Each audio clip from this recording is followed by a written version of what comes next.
ഇന്നത്തെ ദിവസത്തെ ഏറ്റവും സങ്കടപ്പെടുത്തുന്ന വാർത്തയാണ് പ്രൊഫസർ എം കെ സാനു അന്തരിച്ചു എന്നത്. 99 വയസ്സായിരുന്നു അദ്ദേഹത്തിന്. വാർദ്ധക്യ സഹജമായ അസുഖങ്ങളാൽ ചികിത്സയിലായിരുന്നു. കഴിഞ്ഞ വ്യാഴാഴ്ച മുതൽ അദ്ദേഹം അധ്യാപകൻ, എഴുത്തുകാരൻ, സാഹിത്യ നിരൂപകൻ, വാഗ്മി, സാമൂഹ്യ പ്രവർത്തകൻ എന്നീ നിലകളിൽ കേരളത്തിന്റെ സാമൂഹ്യ മണ്ഡലത്തിൽ നിറഞ്ഞു നിന്ന വ്യക്തിത്വമായിരുന്നു പ്രൊഫസർ എം കെ സാനു. വിവരങ്ങളുമായി ലേബി സജീന്ദ്രനും സജോ ദേവസിയും നമുക്കൊപ്പം ചേരുന്നു. ലേബി സജീന്ദ്രൻ, കഴിഞ്ഞ വ്യാഴാഴ്ച മുതൽ അദ്ദേഹം അമൃത ആശുപത്രിയിൽ ചികിത്സയിലായിരുന്നു, ശസ്ത്രക്രിയയ്ക്ക് വിധേയനാക്കിയിരുന്നു. ആ വീഴ്ച അദ്ദേഹത്തിന്റെ മരണത്തിലേക്ക് എത്തിച്ചു എന്ന് വേണം കരുതാനല്ലേ? ലേബിയിലേക്ക് ഞാൻ വരാം. ഇപ്പോൾ പ്രശസ്ത പരിസ്ഥിതി പ്രവർത്തകൻ ശ്രീ CR നീലകണ്ഠൻ നമുക്കൊപ്പമുണ്ട്. ശ്രീ CR നീലകണ്ഠൻ, നമുക്കൊക്കെ ഒരുപാട് ഇഷ്ടമുള്ള ഒരു മനുഷ്യനാണ് വിട പറഞ്ഞത്. സാനുമാഷിന്റെ വിയോഗത്തെ താങ്കൾ എങ്ങനെയാണ് ഉൾക്കൊള്ളുന്നത്? ലേബി, തുടരാം. വാർദ്ധക്യ സഹജമായ ക്ഷീണങ്ങളൊക്കെ ഉണ്ടായിരുന്നെങ്കിലും അതിനെല്ലാം മറികടന്നുകൊണ്ടാണ് അദ്ദേഹം കർമ്മനിരതനായി മുന്നോട്ട് പോയിക്കൊണ്ടിരുന്നത്. അദ്ദേഹം പുസ്തക രചനയിലായിരുന്നു. ഒരു പുസ്തകം സമീപ സമയത്താണ് പ്രസിദ്ധീകരിച്ചത്. അടുത്ത രചനയിൽ അദ്ദേഹം ഏർപ്പെട്ടുകൊണ്ടിരിക്കുകയായിരുന്നു. അദ്ദേഹം എല്ലാ പരിപാടികളിലും സജീവ സാന്നിധ്യമായി നിലകൊള്ളുകയായിരുന്നു. അതിനിടയിലാണ് കഴിഞ്ഞ കർക്കിടക വാവിന്റെ ദിവസം വൈകിട്ടാണ് അന്ന് മുറിയിൽ നിന്ന് അദ്ദേഹം സ്വന്തം മുറിയിലേക്ക് പോകവേ പെട്ടെന്ന് താഴെ വീണത്. ആ വീഴ്ചയിൽ അദ്ദേഹത്തിന്റെ ഇടുപ്പിലിന് പരിക്കേറ്റു. ഉടൻ തന്നെ തൊട്ടടുത്തുള്ള ആശുപത്രിയിൽ പ്രവേശിപ്പിച്ചു. പിറ്റേ ദിവസം അമൃത ആശുപത്രിയിലേക്ക് മാറ്റുകയായിരുന്നു. അമൃത ആശുപത്രിയിൽ എത്തിച്ചതിന് ശേഷം അടിയന്തര ശസ്ത്രക്രിയയ്ക്ക് അദ്ദേഹത്തെ വിധേയനാക്കി. പക്ഷേ പെട്ടെന്ന് തന്നെ അദ്ദേഹത്തിന്റെ ആരോഗ്യനില അതീവ ഗുരുതരാവസ്ഥയിലേക്ക് പോവുകയായിരുന്നു. കഴിഞ്ഞ 3-4 ദിവസങ്ങളായി അദ്ദേഹത്തിന്റെ ആരോഗ്യനില ഇതേ അവസ്ഥയിൽ തുടരുകയാണ്. അതീവ ഗുരുതരം എന്നുള്ള സങ്കടപ്പെടുത്തുന്ന വാർത്തകൾ തന്നെയാണ് അമൃത ആശുപത്രിയിൽ നിന്ന് വന്നുകൊണ്ടിരുന്നത്.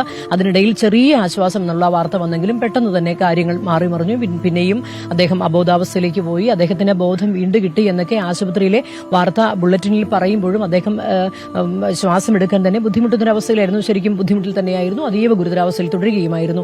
ഏതായാലും ഈ അടുത്ത മാസത്തിലേക്ക് ഒക്ടോബറിലേക്ക് വരുമ്പോൾ അദ്ദേഹത്തിന് 98 വയസ്സിലേക്ക് അദ്ദേഹം കയറുകയാണ്. ഇത്രയും ഈ പ്രായാധിക്യമൊന്നും പക്ഷേ അദ്ദേഹത്തിന്റെ ധിക്ഷണയെ തൊട്ടിട്ടില്ല, അദ്ദേഹത്തിന്റെ ഒരു അറിവിനെ തൊട്ടിട്ടില്ല, അദ്ദേഹത്തിന്റെ വായനയെയും അദ്ദേഹത്തിന്റെ സജീവമായ സാംസ്കാരിക പ്രവർത്തനത്തെയും ഒന്നും തൊട്ടിട്ടില്ല.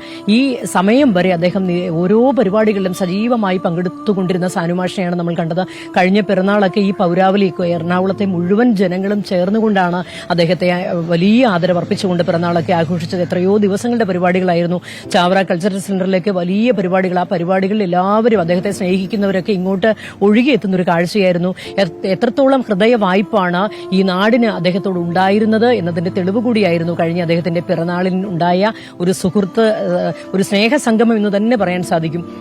അത്രത്തോളം ആളുകളോട് ഇടപഴകി ജീവിക്കുന്ന ഒരാൾ, അത്രത്തോളം സ്നേഹം പങ്കുവെച്ച് ജീവിച്ച ഒരാൾ, അത്രത്തോളം അദ്ദേഹം എല്ലാവരെയും ചേർത്ത് പിടിച്ചു നടന്നുകൊണ്ടിരുന്ന ഒരാൾ. ഏതായാലും സാനുമാഷിന്റെ വിയോഗം എന്ന് പറയുന്നത് കൊച്ചി നഗരത്തെ സംബന്ധിച്ചിടത്തോളം, പ്രത്യേകിച്ച് എറണാകുളത്തെ സംബന്ധിച്ചിടത്തോളം, അദ്ദേഹം ആലപ്പുഴയിലാണ് ജനിച്ചതെങ്കിൽ പോലും അദ്ദേഹം കർമ്മം കൊണ്ട് എന്നും എറണാകുളംകാരൻ തന്നെയായിരുന്നു. മഹാരാജാസിലേക്ക് വന്നതിന് ശേഷം അദ്ദേഹം ഈ മഹാരാജാസിന്റെ ഒരു ഓരത്തുകൂടെ തന്നെയായിരുന്നു അദ്ദേഹത്തിന്റെ എഴുത്തും വായനയും സൗഹൃദ വലയങ്ങളും എല്ലാം സൃഷ്ടിച്ച ഒരു യാത്ര അദ്ദേഹം തുടങ്ങിയതും അദ്ദേഹം നടത്തിക്കൊണ്ടിരുന്നതും. അദ്ദേഹം ജസ്റ്റിസ് VR കൃഷ്ണയ്യരുമായി അദ്ദേഹത്തിനുള്ള സൗഹൃദം വളരെ ആഴവും പരപ്പുമുള്ളതായിരുന്നു. അന്നൊക്കെ അദ്ദേഹം ഏത് തിരക്കും, ഈ ലോകത്ത് എന്ത് സംഭവിച്ചാലും അവർ രണ്ടുപേരും ചേർന്ന് സന്ധ്യയ്ക്ക് രാജേന്ദ്ര മൈതാനത്ത് കൂടി നടക്കുന്ന ഒരു കാഴ്ചയുണ്ടായിരുന്നു. കൊച്ചിയുടെ സാംസ്കാരിക ലോകമൊക്കെ എത്ര അഭിമാനത്തോടു കൂടി കണ്ടുനിന്നൊരു കാഴ്ചയായിരുന്നു അത്. അതിനുശേഷം ജസ്റ്റിസ് കൃഷ്ണയ്യരുടെ വിടവാങ്ങൽ വലിയ ആഘാതം അന്ന് സാനുമാഷിനെ ഉണ്ടാക്കിയിരുന്നു. എങ്കിലും ഓരോ ആഘാതത്തെയും അദ്ദേഹം അതിജീവിച്ചൊരു രീതി ഉണ്ടായിരുന്നു. അതാണ് അടുത്തിടെ അദ്ദേഹത്തിന്റെ സഹധർമ്മിണി വിട പറഞ്ഞു പോയപ്പോൾ സത്യത്തിൽ അദ്ദേഹം മുഴുവനായും ഉലയുന്നൊരു കാഴ്ചയാണ് ആ കുടുംബം പിന്നീട് കണ്ടത്. സത്യത്തിൽ അത്രത്തോളം എഴുത്തിലും വായനയിലും ഒഴുകിയിരുന്ന ഒരാൾ ഭാര്യയിൽ അത്രത്തോളം, അല്ലെങ്കിൽ ഒരു ഭാര്യയുടെ വിയോഗം അത് അദ്ദേഹത്തെ അത്രത്തോളം തളർത്തുന്നൊന്നും നമുക്ക് കരുതാൻ സാധിക്കില്ല. പക്ഷേ അദ്ദേഹം പൂർണ്ണമായും അന്ന് തളർന്നൊരവസ്ഥയിലേക്ക് പോയിരുന്നു. പക്ഷേ പെട്ടെന്ന് തന്നെ അതിനെ അതിജീവിച്ചുകൊണ്ട് അദ്ദേഹം എഴുത്തിന്റെ ലോകത്തേക്ക്, അദ്ദേഹത്തിന്റെ ഒരു വ്യക്തിത്വത്തിന്റെ ഒരു സവിശേഷതയും അതൊക്കെ തന്നെയായിരുന്നു. അതായത് ജീവിതത്തിൽ യുക്തി എന്താണ്, അയുക്തി എന്താണ് എന്ന് ചോദിച്ചു കഴിഞ്ഞാൽ അത് സ്വന്തം ജീവിതത്തിൽ നിന്ന് തന്നെയാണ് അദ്ദേഹം അതേക്കുറിച്ച് പറയുന്നത്. അദ്ദേഹത്തിന്റെ ആത്മകഥയിലൂടെ കടന്നുപോയിട്ടുണ്ടെങ്കിൽ അത് നമുക്ക് പെട്ടെന്ന് മനസ്സിലാക്കാൻ കഴിയുന്ന ഒരു കാര്യവുമാണ്. അദ്ദേഹത്തിന്റെ ഒരു അറിയാവുന്ന എല്ലാ വിജ്ഞാന ശാഖകളും അതേക്കുറിച്ച് നമ്മൾ കൂടുതലായിട്ട് ആർജിക്കേണ്ടത് എന്താണ്, അങ്ങനെ ഓരോന്നിനെക്കുറിച്ചും അദ്ദേഹത്തിന് പറയാൻ, എഴുതാൻ ഒക്കെ അദ്ദേഹത്തിൻ്റെതായ ഒരു വീക്ഷണകോണുണ്ട്. നമ്മൾ പലരെയും ഹ്യൂമനിസ്റ്റ് എന്ന് പറയാറുണ്ടെങ്കിലും നമ്മൾ അടുത്ത് കണ്ട തൊട്ടറിഞ്ഞ ഒരു ഹ്യൂമനിസ്റ്റ് അത് എം കെ സാനു ആണ് എന്ന് തന്നെ പറയേണ്ടിയിരിക്കുന്നു.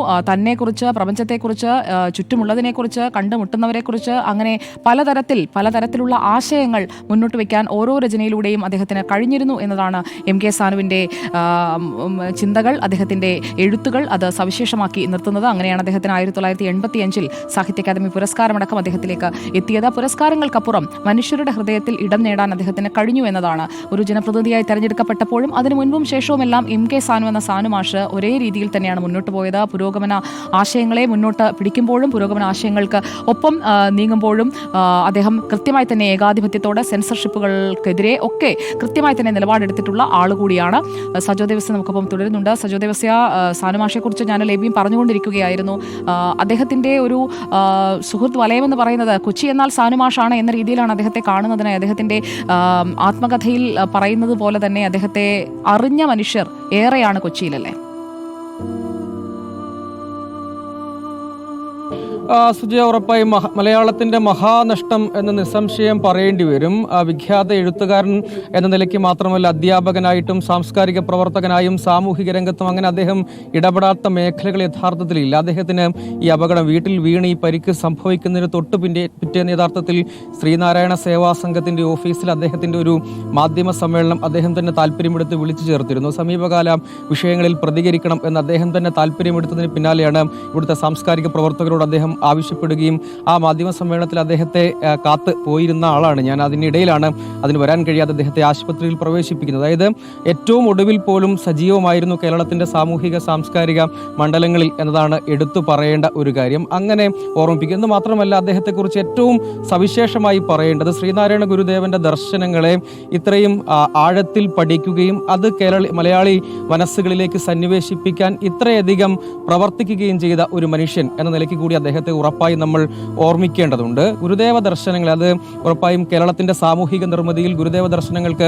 എത്ര പങ്കുണ്ട് എന്ന് മലയാളികൾക്ക് നമ്മൾ പറഞ്ഞു കൊടുക്കേണ്ട ആവശ്യമില്ല. അങ്ങനെ ശ്രീനാരായണ ദർശനങ്ങളെ സമൂഹത്തിലേക്ക് വളരെ ലളിതമായ ഭാഷയിൽ അപാരമായ ധിഷണ ബോധത്തോടു കൂടി അദ്ദേഹത്തിന് സമൂഹത്തിലേക്ക് പങ്കുവെക്കാൻ കഴിഞ്ഞു എന്ന നിലയ്ക്ക് കൂടി അദ്ദേഹം അടയാളപ്പെടുത്തേണ്ടതുണ്ട്. മറ്റൊന്ന്, ജീവചരിത്രം അടക്കമുള്ള കാര്യങ്ങളിൽ അദ്ദേഹം പുലർത്തിയിരുന്ന മികവ്, അത് രേഖപ്പെടുത്തുന്നതിൽ അദ്ദേഹത്തിന്റെ ഒരു മികവും ചരിത്രത്തിൽ നിന്ന് നമുക്ക് ഉറപ്പായും വായിച്ചെടുക്കാൻ കഴിയും. അങ്ങനെ പല കാരണങ്ങൾ കൊണ്ടുകൂടിയാണ് അദ്ദേഹം കേരളത്തിന്റെ ചരിത്രത്തിൽ വലിയ പങ്ക് ഉള്ള ആൾ ആയി മാറുന്നത്.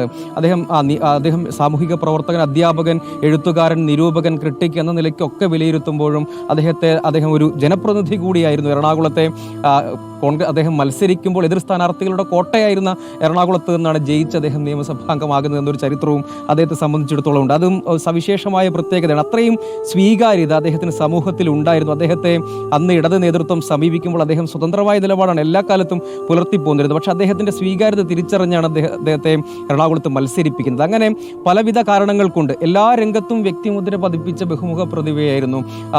സാനുമാഷിനെ കുറിച്ച് ഓർക്കുമ്പോൾ എറണാകുളത്തെ സാംസ്കാരിക രംഗത്ത് അദ്ദേഹം ഒരു തലതൊട്ടപ്പനായിരുന്നു എന്നതാണ്. അദ്ദേഹത്തിന്റെ വാക്കുകൾക്ക് എല്ലാവരും ചെവി കൊടുത്തിരുന്നു. ആരും അദ്ദേഹത്തിന് മുന്നിൽ മുഖം തിരിച്ചിരുന്നില്ല എന്നതാണ്. അങ്ങനെ ഒരു സാംസ്കാരിക തറവാട്ടിലെ കാരണവരെ പോലെ ഈ കാലങ്ങളുടനീളം ഏതാണ്ട് ഒരു നൂറ്റാണ്ട് കാലത്തോളം അദ്ദേഹത്തിന്റെ ജീവിതം, നീളുന്നൊരു ജീവിതത്തിൽ എല്ലാ രംഗത്തും തൊട്ട ഇടങ്ങളിലൊക്കെ അദ്ദേഹത്തിന് ഈ വിധം ഒരു സ്വീകാര്യത സാധ്യമായിരുന്നു എന്നതാണ് എടുത്തു പറയേണ്ടത്. ആലപ്പുഴയിൽ ജനനമെങ്കിലും അദ്ദേഹത്തിന്റെ പിന്നീടുള്ള പ്രവർത്തന മേഖലയിൽ വലിയൊരു കാലയളവ് എറണാകുളം കേന്ദ്രീകരിച്ചായിരുന്നു.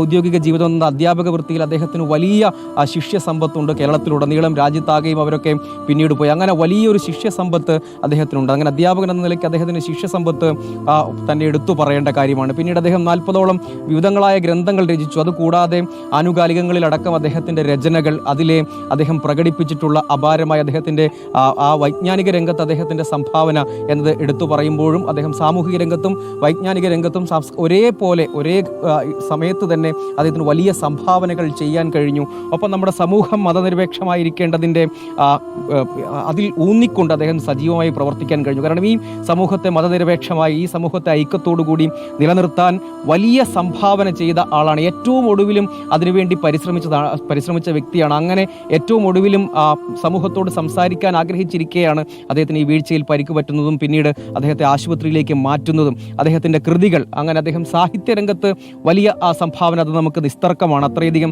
ഗ്രന്ഥങ്ങൾ രചിക്കുകയും ഈ ജീവചരിത്ര വിഷയങ്ങളിലാണെങ്കിലും ശ്രീനാരായണ ഗുരുദേവ ദർശനങ്ങൾ, അത് പ്രസംഗത്തിൽ അദ്ദേഹത്തിൻ്റെ പ്രഭാഷണങ്ങൾ മറ്റൊരു പ്രധാനപ്പെട്ട കാര്യമായി എടുത്തു പറയേണ്ടതാണ്.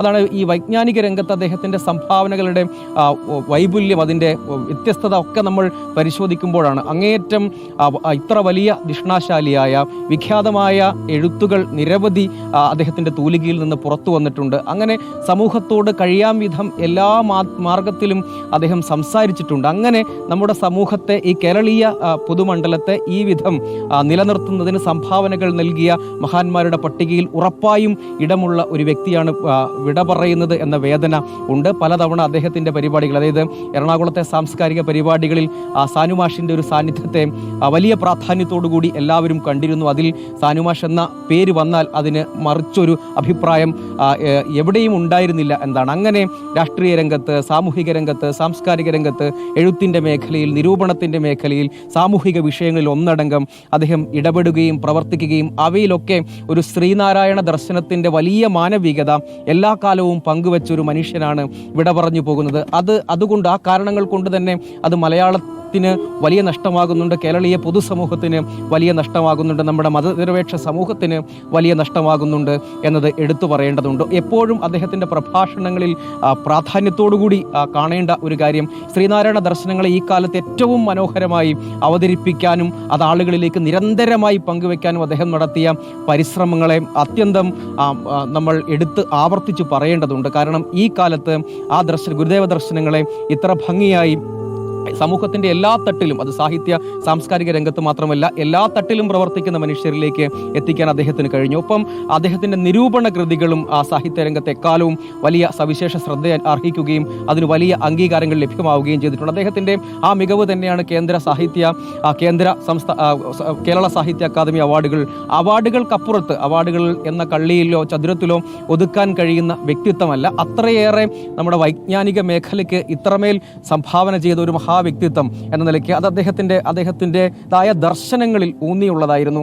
ആ ദർശനത്തിൽ അദ്ദേഹം തന്നെ പലപ്പോഴും ആവർത്തിച്ച് പറഞ്ഞിട്ടുണ്ട്. കാരണം അദ്ദേഹത്തിൻ്റെ രചനകളിൽ എല്ലാ കാലത്തും, രചനകളിലും പ്രഭാഷണങ്ങളിലുമൊക്കെ ശ്രീനാരായണ ദർശനങ്ങൾക്ക് എപ്പോഴും പങ്കുണ്ടായിരുന്നു. അങ്ങനെ എല്ലാ മനുഷ്യരെയും ചേർത്ത് പിടിക്കാനുള്ള ശ്രീനാരായണ ദർശനങ്ങളുടെ വലിയ പ്രയോക്താവായി സമൂഹത്തിൽ പ്രായോഗികമായി ആ കാര്യങ്ങൾ നടപ്പിലാക്കിയ മനുഷ്യൻ കൂടിയാണ്. എഴുത്തുകാരൻ എന്ന നിലയ്ക്ക് മാറി നിൽക്കുകയല്ല, ഇടപെടുന്ന മനുഷ്യനായി എല്ലാ കാലത്തും ഈ സമൂഹത്തിൽ സജീവമായി ഉണ്ടായിരുന്നു. അതാണ് ഞാൻ നേരത്തെ സൂചിപ്പിച്ചത്. അദ്ദേഹം വരുമെന്ന് കരുതി പോയിരുന്ന ഒരു പരിപാടിയിൽ നിന്നാണ് അദ്ദേഹത്തിന് പരിക്കു പറ്റിയ വിവരം അപ്രതീക്ഷിതമായി അറിയേണ്ടി വരുന്നത്. ആ ഘട്ടത്തിൽ പോലും അവിടെ ഉണ്ടായിരുന്ന ശ്രീനാരായണ സേവാ സംഘത്തിൻ്റെ ആളുകൾ പറഞ്ഞു അദ്ദേഹത്തിന് വലിയ ആഗ്രഹമായിരുന്നു നിങ്ങളോട് സംസാരിക്കണമെന്ന്. പക്ഷേ അപ്രതീക്ഷിതമായി ഇങ്ങനൊരു അപകടം സംഭവിക്കുന്നു. പിന്നീട് ആശുപത്രിയിലേക്ക് കൊണ്ടുപോവുകയായിരുന്നു. പ്രായത്തിൻ്റെതായ വിഷമങ്ങളും പ്രയാസങ്ങളും ഒക്കെ അദ്ദേഹത്തിനുണ്ടായിരുന്നു. പക്ഷേ ഏറ്റവും അവസാന കാലയളവിലും, അതായത് ഒരു വൈജ്ഞാനിക രംഗത്ത്, സാമൂഹിക രംഗത്തൊക്കെ പ്രവർത്തിക്കുന്ന മനുഷ്യർക്ക് ഏറ്റവും ഒടുവിലും സജീവമായിരിക്കുക എന്നതായിരിക്കുമല്ലോ ആഗ്രഹം. അങ്ങനെ നോക്കുമ്പോൾ അദ്ദേഹം ഏറ്റവും ഒടുവിലും, അതായത് ആ പരിക്ക് പറ്റുന്നതിന് തൊട്ട്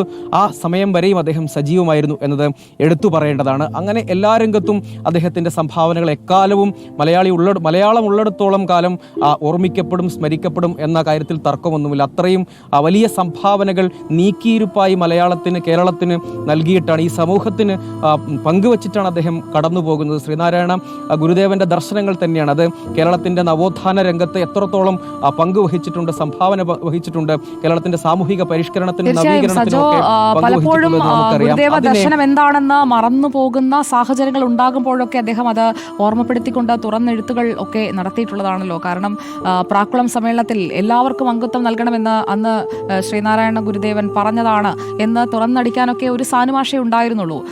അന്ന് ഏകദേശം ഒരു 4-5 വർഷം മുൻപാണ്. അപ്പോൾ അന്നൊക്കെ അത് വലിയ രീതിയിൽ സമൂഹത്തിൽ ചർച്ചയായിരുന്നു. അന്ന് SNDP യോഗത്തിൻ്റെ ഇപ്പോഴത്തെ ഭാരവാഹികൾ അടക്കമുള്ളവർക്ക് നേരെയൊക്കെ തുറന്ന വിമർശനങ്ങൾ ഉന്നയിക്കാൻ, അല്ലെങ്കിൽ ശ്രീനാരായണ ദർശനം എന്താണ് എന്ന് പറയാനൊന്നും അദ്ദേഹത്തിന് ഒരു മടിയും ഉണ്ടായിരുന്നില്ല. പ്രാക്കുളം സമ്മേളനത്തിൽ മന്നത്ത് പത്മനാഭൻ അടക്കമുള്ളവർക്ക്, തങ്ങൾ കുഞ്ഞ് മുസ്ലിയാർക്കും യുക്തിവാദി MC ജോസഫിനും കുറ്റിപ്പുഴ കൃഷ്ണപിള്ളയ്ക്കും ഒക്കെ അംഗത്വം നൽകിയതാണ് എന്നൊക്കെ എടുത്തു പറഞ്ഞുകൊണ്ട് എന്താണ് ഗുരുദേവൻ അന്ന് ചൂണ്ടിക്കാട്ടിയത്, ജാതിമത ദ്വേഷമില്ലാതെ എങ്ങനെയാണ് മുന്നോട്ട് പോകേണ്ടത്, അതേക്കുറിച്ചൊക്കെ പലതവണ അദ്ദേഹം പറഞ്ഞുകൊണ്ടാണ് ശ്രീനാരായണ ദർശനത്തെ ഉയർത്തിപ്പിടിച്ചത് എന്നതും നമ്മൾ അനുസ്മരിച്ചു പോകേണ്ടതല്ലേ ഈ പുതിയ കാലത്ത്.